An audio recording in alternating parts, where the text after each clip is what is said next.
Sumqayıtda güllələnmə hadisəsi baş verib. Hadisə şəhərin 12-ci mikrorayonunda, yəni hazırda dayandığım bu ünvanda qeyd alınıb. Belə ki, 64 yaşlı Qılman Nəcəfov öz evinə gələrkən naməlum şəxslər tərəfindən güllə yarası alıb. O aldığı xəsarətlərdən elə hadisə yerində dünyasını dəyişib. Faktla bağlı araşdırma aparılır. Zəhmət, sizin nəyinizdir? Kardeşim de kardeşim. Kardeşim de.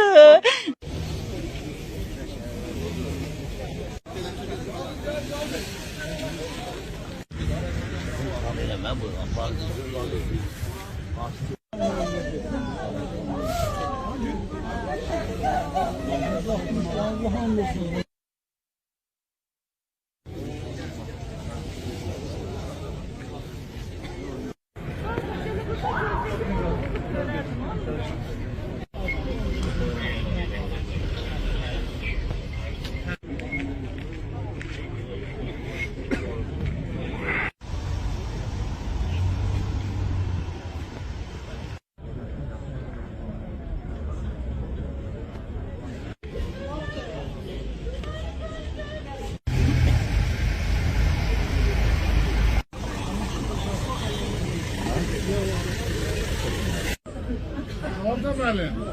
Ona gidecek.